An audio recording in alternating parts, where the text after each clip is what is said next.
Hi friends, very good morning. Early morning outside ಬಂದಿದ್ದೀವಿ. So ನಮ್ಮ ಸ್ವೀಟಿನ walking ಕರ್ಕೊಂಡು ಹೋಗೋಕ್ಕಂತ ಆಚೆ ಬಂದಿದ್ದೀನಿ. ನಮ್ಮ ಹಸ್ಬೆಂಡು ಊರಿಗೆ ಹೋಗಿದ್ದಾರೆ ಇವತ್ತು. ಅರ್ಲಿ ಮಾರ್ನಿಂಗ್ 6 ಗಂಟೆಗೆ ಟ್ರೈನ್ ಇತ್ತು. ಸೊ ಅವರು ಬೆಳಗ್ಗೆನೇ ಎದ್ದು 5 ಗಂಟೆಗೆಲ್ಲ ಹೋದರು ನಮ್ಮ ಮಾವನ ಮನೆಗೆ. ಸೊ ಸ್ವೀಟಿನ ವಾಕಿಂಗ್ ಕರ್ಕೊಂಬಂದಿದ್ದೀವಿ. ಜಸ್ಟು ಈಗ ಎಕ್ಸಾಕ್ಟ್ ಟೈಮ್ ಏನಪ್ಪ ಅಂದರೆ 5:30 ಆಗಿದೆ.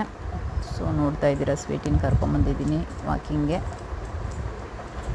ರೋಡಲ್ಲಿ ಯಾರೂ ಇಲ್ಲ ಫ್ರೆಂಡ್ಸ್, ಖಾಲಿ ಕತ್ಲು, ರೋಡೇ ಖಾಲಿ. ಈಗ ಒಬ್ಬರು ಇಬ್ಬರು ಓಡಾಡೋ ಸ್ಟಾರ್ಟ್ ಮಾಡಿದ್ದಾರೆ.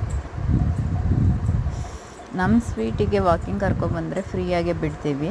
ಬೆಲ್ಟ್ ಏನೂ ಹಾಕೋಕ್ಕೆ ಹೋಗಲ್ಲ ನಾವು, ಯಾಕಂದರೆ ಅವಳು ಜಾಸ್ತಿ ಎಲ್ಲೂ ಹೋಗಲ್ಲ. ಅವಳ ಪಾಡುಗಳು ಹೋಗ್ತಾಳೆ, ಅವಳ ಕೆಲಸ ಮುಗಿಸ್ಕೊಂಡು ರಿಟರ್ನ್ ಆಗ್ತಾಳೆ. ಸೊ ನೋಡ್ತಾ ಇದ್ದೀರಾ ಫ್ರೆಂಡ್ಸ್, ಸ್ವೀಟಿ ಆದರೆ ಯಾರಿಗೆ ಆಚೆ ಕಡೆ ಕರ್ಕೊಂಬಂದರೆ ಬರೀ ರೋಡೆಲ್ಲ ಮೂಸಿ ನೋಡೋದೇ ಕೆಲಸ ಅವಳದು.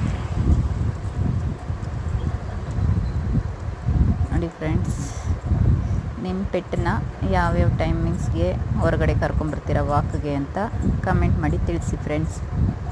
ಪ್ಲೀಸ್ ಸಬ್ಸ್ಕ್ರೈಬ್ ಮಾಡಿ, ಶೇರ್ ಮಾಡಿ, ಲೈಕ್ ಮಾಡಿ.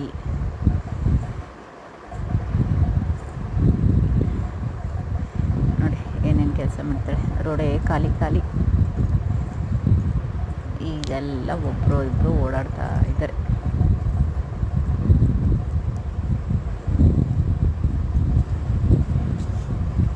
ನಮ್ಮ ಸ್ವೀಟಿನ ಪರ್ ಡೇಗೆ 2 ಟೈಮ್ಸ್ ಔಟ್ಸೈಡ್ ಕರ್ಕೊಂಡ್ಬರ್ತೀನಿ.